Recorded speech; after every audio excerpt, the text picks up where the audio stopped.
நண்பர்கள் தோழர்கள் அனைவருக்கும் வணக்கம். முக்கியமான விடயத்தோடு சந்திக்கின்றோம். நாங்கள் பல்வேறுபட்ட காலங்களிலும் இலங்கை அரசாங்கம் மற்றும் இலங்கை அரசாங்கத்தோடு சம்பந்தப்பட்ட இலங்கை மக்கள் தொடர்பிலே, இலங்கையின் அரசியல் நிலவரம் தொடர்பிலே பேசியிருந்தோம். இனவெறுப்பு, அதே போல தமிழருக்கு எதிரான அச்சுறுத்தல் என்பது நீண்ட காலமாக நிலவி வருகின்றமை நாங்கள் அப்பட்டமாக சொல்லியிருந்தோம். பல்வேறுபட்ட அச்சுறுத்தல்கள், தொடர் அச்சுறுத்தல்கள் மத்தியில் தான் தமிழர்கள் வாழ்கிறார்கள் என்ற அடிப்படையிலே சிலர் சொன்னார்கள், என்பிபி வந்து விட்டது, ஆட்சி மாறிவிட்டது, காட்சி மாறிவிட்டது, எல்லாரும் ஒற்றுமையாக இருக்கிறார்கள் என்று சொல்லி. ஆனால் அந்த அடிப்படையிலே இரண்டு விடயங்கள் இப்பொழுது அம்பலமாகி இருக்கிறது. ஒன்று, ரோபர்ட் ராஜேஸ்வரன் என்று சொல்லப்படக்கூடிய எங்களுடைய புலம்பெயர் தமிழர் அவர்கள் அச்சுறுத்தப்பட்டிருக்கிறார் ஒரு விவகாரம். மற்ற விவகாரம் என்னவென்று சொன்னால், இன்னொரு விவகாரம், நீதிபதி மதிப்புக்குரிய இளஞ்செழியன் ஐயா அவர்கள் கட்டாய ஓய்விலே அனுப்பப்பட்ட விவகாரம் மிக முக்கியமான விவகாரமாக இருக்கிறது.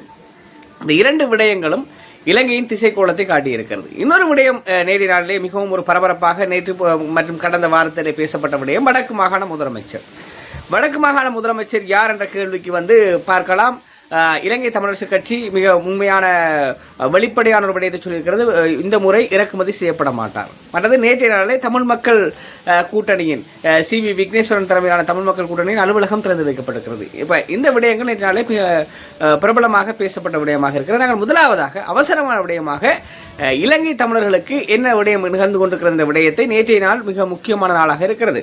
அந்த அடிப்படையில் பார்க்கின்ற பொழுது நண்பர்களே, ரோபர்ட் ராஜேஸ்வரன் என்று சொல்லப்படுகின்ற உலகளவில் அறியப்பட்ட பிரித்தானிய தமிழரும் டிஜே கலைஞருமான தொழில் முனைவோருமான டிஜே ரோபர்ட் என அழைக்கப்படுகின்ற ரோபர்ட் ராஜேஸ்வரன் அவர்கள் இலங்கையின் தெற்கு கடற்கரை பகுதியான அகங்கம என்ற பகுதியில் இனவெறி தாக்குதலுக்கும் உயிர் அச்சுறுத்தலுக்கும் உள்ளாகியுள்ளதாக தெரிவிக்கப்படுகிறது. அகங்கம என்ற பகுதியில் இந்த புலம்பெயர் தமிழரான எங்களுடைய ரோபர்ட் ராஜேஸ்வரன் அவர்கள் அகங்கம் என்ற பகுதியிலே ஒரு சுற்றுலா விருந்தகத்தை ஆரம்பித்து நடத்தி வருகிறார். அவர் புலம்பெயர்ந்து இலங்கையிலே இடம்பெற்ற கடந்த காலங்களில் இடம்பெற்ற கசப்பான யுத்த சூழ்நிலையிலே அவர் புலம்பெயர்ந்து சென்றவர். இலங்கையிலே நாங்கள் சமாதானமாக வாழ வேண்டும் என்ற ஒரு முன்மாதிரியாக இங்கே வந்திருக்கிறார்.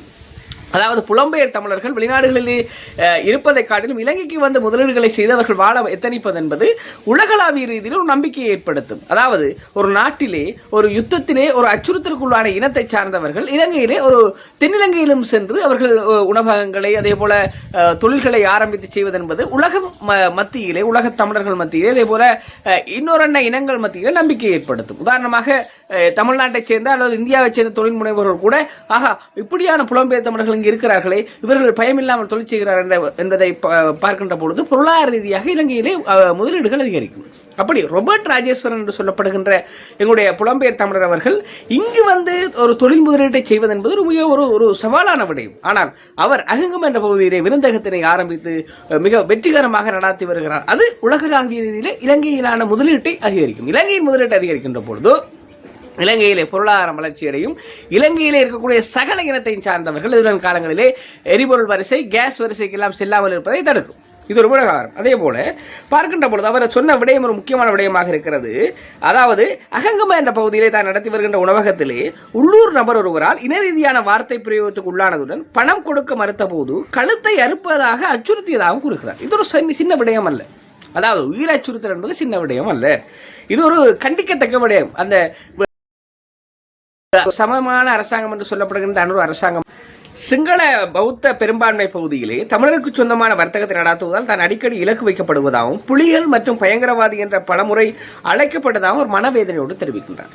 அப்ப பாருங்க, ரோபர்ட் ராஜேஸ்வரன் இப்படியான அடக்குமுறைகளுக்கு முடுக்குமுறைகளும் உள்ளாகி கொண்டிருக்கிறார். ஒரு சாதாரண ஒரு நபராக இருந்தால் பரவாயில்லை, அவர் சாதாரண நபர்கள் அச்சுறுத்தப்பட்டாலும் ஒரு மிகவும் கண்டிக்கத்தக்க விடயம். ஆனால் இவர் ஒரு முக்கியமான புள்ளியாக இருக்கிறார். அரசாங்கத்தால் மிக ஒரு தொழில் முனைவோராக இருப்பவர் மிகவும் கவனமாக கண்டிப்பாக நடத்த வேண்டிய ஒரு விடயமாக இந்த விடயம் மாறி இருக்கிறது. தீபாவளி என்றும் கூட தமிழ் இசையை ஒழிக்க வேண்டாம், யாழ்ப்பாணத்துக்கு திரும்பிச் செல்லுங்கள் என்று அச்சுறுத்தப்பட்டதாகவும் கூறியுள்ளார். அதே போல அவர் யுத்த கால அகதியாக யாழ்ப்பாணத்தின் லண்டனுக்கு சென்ற பின்பு சமாதானமாக வாழ நோக்கத்துடன் தாயகம் திரும்பியதாக அந்த விடயத்தை அவர் தன்னுடைய செய்திக்குறிப்பிலே சொல்லியிருக்கிறார். மீண்டும் மீண்டும் நடந்த இந்த இனவெறி தாக்குதல்கள் மற்றும் அச்சுறுத்தல்களால் தனக்கும் தமது ஊழியர்களுக்கும் பாதுகாப்பு இல்லை என்று உணர்வதாக கூறியிருக்கிறார். இந்த விடயம் ஒரு சாதாரணமான விடயமாக இல்லை. இதனால் விரைவில் தமது உணவகத்தை மூட நேரிடலாம் என வேதனையுடன் கூறியிருக்கிறார். இனவாதம் இன்னும் இலங்கையில் நிலவுவதாகவும் இது குறித்து பகிரங்கமாக பேசப்பட வேண்டும் என்று வலியுறுத்தியுள்ளார். இனவாதம் என்பது இலங்கையில் இன்றும் இருக்கிறது. அது பகிரங்கமாக பேசப்பட வேண்டும் என்ற விடயத்தை ரோபர்ட் ராஜேஸ்வரன் அவர்கள் கூறியிருக்கிறார். இந்த ரோபர்ட் ராஜேஸ்வரனுடைய வாக்குமூலம் சின்ன வாக்குமூலம் அல்ல நண்பர்களே. இவருடைய வெளியேற்றம் என்பது அந்த அகங்கம் என்ற பகுதியிலிருந்து உணவகத்தை மூடுவது என்பது ஒரு குறியீட்டு ரீதியான விடயம். ஒரு தமிழர்கள் இன்றும் இலங்கையிலே எவ்வாறு நடத்தப்படுகிறார்கள், அதுவும் இலங்கையில் வாழ்கின்ற தமிழர்கள் நான் சொல்லியிருந்தேன் கடந்த காலங்களில் பல்வேறு அச்சுறுத்தலோடு தான் வாழ்கிறார்கள் என்று சொல்லி எனக்கு கூட நான் சொல்லியிருந்தேன் கடந்த காலங்களிலே ஒரு தொலைபேசி மூலமாக மிரட்டல் வந்திருந்தது என்று சொல்லி, அதுவும் புலம்பெயர் தேசத்திலிருந்து வந்திருந்தது. அதே போல நாங்கள் இங்கும் பல்வேறுபட்ட அச்சுறுத்தல்களை எதிர்கொண்டுதான் பார்க்கின்றோம். ஆனால் அந்த அடிப்படையில் பார்க்கின்ற பொழுது இந்த புலம்பெயர் தமிழர்கள் இங்கு முதலிட வருவதை அதாவது இருகரம் கூப்பி வரவேற்க வேண்டுமே தவிர இவர்களை அச்சுறுத்துவது என்பதை ஏற்றுக்கொள்ளக்கூடிய விடயம் அல்ல. இந்த அரசாங்கம் இதனை மிக அவசரமான விடயமாக எடுத்து இதில் நடவடிக்கை எடுக்க வேண்டும். இது ஒரு விடயம். இன்னொன்று, ஒரு நீதிபதிக்கே இப்படியான நிலைமையா என்று சொல்லி கேட்கலாம். அதாவது இளஞ்செழியன் அவர்கள் மிக அண்மையிலே பேசிய விடயத்திலே தனக்கு கட்டாய ஓய்வூதியத்தில் அனுப்பப்பட்டதாகவும் தனக்கு காலம் இருந்ததாகவும் தான் பதவி உயர்வு வழங்கப்பட்டிருக்கலாம் என்று சொல்லி ஒரு விடயத்தை சொல்லியிருக்கிறார். இந்த விடயமும் நண்பர்களே ஒரு சிறிய விடயமாக கருத முடியாது நண்பர்களே. இதுவும் ஒரு பாரிய ஒரு விடயமாக இருக்கிறது. அதாவது இளஞ்செழியன் அவர்கள் சொன்ன விடயமானது தனது 61வது வயதை நிறைவு செய்வதற்கு பதவி உயர்வு வழங்கப்படாததால் விரும்பாத நிலையிலும் கட்டாயத்தின் பேரில் ஓய்வு பெற எத்தனித்ததாக கூறுகிறார். பாருங்கள், இந்த விடயம் அரசாங்கத்திலே நிகழ்ந்த விடயமாக இருக்கிறது.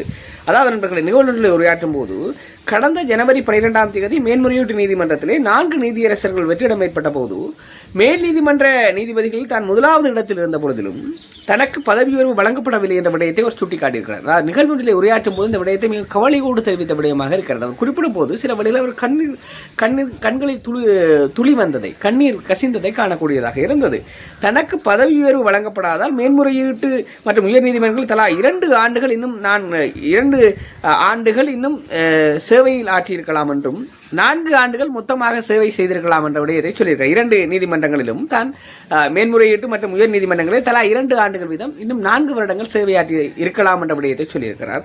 மேல் நீதிமன்ற நீதிபதிகள் சங்க தலைவராக ஏகமனதாக தெரிவு செய்யப்பட்ட தான் ஜனாதிபதி அனுரகுமார திசாநாயக்கவை சந்தித்த போது தனது ஓய்வு குறித்து நினைவூட்டியதாகவும் தனது ஓய்வுக்குரிய ஜனவரி 20ஆம் தேதி வெறும் 8 நாட்கள் மாத்திரமே இருந்த நிலையில் ஜனாதிபதி வெளிநாடு சென்றதாகவும் சொல்லியிருக்கிறார். ஜனவரி 18ஆம் தேதி நாடு திரும்பியதால் தனக்கு உரிய பதவி உயர்வுக்கான சட்டம் பின்பற்றப்படவில்லை என்று மன வேதனையோடு தெரிவித்திருக்கிறார். அதாவது ஜனாதிபதி அனுரகுமார திசாநாயக்கவின் காலப்பகுதியில் தான் தனக்கு மேன்முறையீட்டு மற்றும் உயர் நீதிமன்றங்களிலே பதவி உயர்வு வழங்கப்பட்டதால் 4 வருடங்கள் சேவையாற்றிருக்க முடியும். ஆனால் தான் கட்டாயத்தின் பேரிலே அவர் சென்றதாக கூறுகிறார். நண்பர்களே, இதுவும் ஒரு பாரதூரமான விடயமாக இருக்கிறது. ஒரு இளஞ்செழியன் என்பவர் ஒரு சின்ன விடயம் அல்ல. அவர்கள் அரசாங்கம் மிக தெளிவாக சிந்தித்திருக்கிறது. இளஞ்செழியன் என்பவர் குறியீட்டு ரீதியான முக்கியமானவர். ஏனென்று சொன்னால் நீதியிலே பேர் போனவர், அதுவும் தமிழர்களில் ஒரு பேர் சுட்டப்படக்கூடிய ஒருவராக இருக்கிறார். அதே போல சிங்கள மக்கள் மத்தியிலும் அவருக்கு பெரிய மதிப்பு இருக்கிறது. காரணம், அவருடைய போலீஸ் கான்ஸ்டபிள் அவர்கள் அவர் நல்லூர் வீதியிலே சென்று கொண்டிருந்த போது ஒருவர் துப்பாக்கியால் சுட எத்தனித்த போது போலீஸ் கான்ஸ்டபிள் ஒருவர் துணிந்து சென்ற ஒரு போலீஸ் உத்தியோகத்தர் அந்த நீதிபதி இளஞ்செழியனை காக்கும் முகமாக தனது உயிரை துறந்திருந்தார். வேறு நீதிபதிகள் வேறு உத்தியோகத்தர்கள் என்று சொன்னால் அதனை கடந்து சென்றிருப்பார்கள். ஆனால் அந்த இளஞ்செழியன் அவர்கள் அந்த போலீஸ் உத்தியோகத்தரின் பிள்ளைகளை தத்தெடுத்து தனது பிள்ளைகள் போல கல்விக்கான செலவினை அவருடைய சொந்த பணத்திலிருந்து வழங்கி வருகிறார். இப்படியான விடயங்களை யாரும் செய்ய மாட்டார்கள். ஆனால் அரசாங்கம் தெளிவாக இருந்தது. இவருக்கு பதவி உயர்வு வழங்கப்பட்டால் தென்னிலங்கையிலும் ஒரு மிக பெரும் மதிப்போடு கோலோச்சுவார் என்று சொல்லப்படுகிறது. அதுவும் இவர் தமிழ் தேசிய பற்றுறுதியோடு பயணிப்பதால் எதிர்வரும் காலங்களில் இவர் வடக்கு மாகாணம் அல்லது கிழக்கு மாகாண முதலமைச்சராக போட்டியிடக்கூடும். போட்டியிடுகின்ற சந்தர்ப்பத்திலே தங்களுடைய அரசாங்கம் தங்களுடைய வேட்பாளர்கள் மாகாண சபை தேர்தலில் பல்வேறுபட்ட போட்டிகளை எதிர்வு நோக்குவார்கள் என்ற அடிப்படையில் மிக சாதுரியமாக காய் நகர்த்தி இது வெட்டப்பட்டிருக்கிறது நான் சொல்ல வேண்டியதாக இருக்கிறது. என்று சொன்னால் இளஞ்செழியன் மிக முக்கியமான ஒருவராக இருக்கிறார். இலங்கையில் தமிழர்கள் மத்தியில் மாத்திரமல்ல தென்னிலங்கையிலும் வியந்து போற்றப்படக்கூடிய ஒருவராக இருக்கிறார். இப்படியான நண்பர்கள், இப்படியான அச்சுறுத்தல்கள், இப்படியான அநீதிகள் எல்லாம் இந்த அரசாங்கம் நடவடிக்கை எடுக்க வேண்டும். அதாவது நாங்கள் போகின்ற போக்கிலே ஒருவர் செய்கின்ற அனைத்து விடயங்களும் நல்லது என்று சொல்லிவிட முடியாது. ஒரு மனிதன் செய்கின்ற செயல்களிலேயே சரியும் பிழையும் இருக்கும். ஆனால் ஒரு அரசாங்கம் என்பது பெரிய ஒரு கட்டமைப்பு. இவர்கள் செய்வதிலும் சரிகள் பிழைகள் இருக்கும் என்று சுட்டிக்காட்ட வேண்டும். ஆனால் இளஞ்செழியன் அவர்கள் நீதிபதிக்கே ஒரு நீதி மறுக்கப்பட்ட தேசமாக இலங்கை இருப்பது என்பது மிகவும் ஏற்றுக்கொள்ளப்பட முடியாத விடயமாக இருக்கிறது. சமூக வலைதளங்களில் இந்த விடயங்கள் மிக அதிகமாக பேசப்படுகிறது. ரோபர்ட் ராஜேஸ்வரன் அதே போல இளஞ்செழியன் அவர்கள் நீதி மறுக்கப்பட்டவர்களாக இலங்கை தீவில் இருப்பது என்பது ஏற்றுக்கொள்ளப்பட முடியாத விடயமாக இருக்கிறது. இது இலங்கை தீவின் திசை வழியை மிக நேர்த்தியாக காட்டியிருக்கிறது. இலங்கை தீவின் திசை வழி இப்படித்தான் செல்கிறது. என்னதான் ஆட்சிகள் காட்சிகள் மாறினாலும் இலங்கை இப்படித்தான் இருக்கிறது என்ற உண்மையை திட்ட தெளிவாக அம்பலப்படுத்தி இருக்கிறது. மீண்டும் ஒரு காணொலியில் சந்திப்போம். நான் உங்கள் செந்தூரன். நன்றி, வணக்கம்.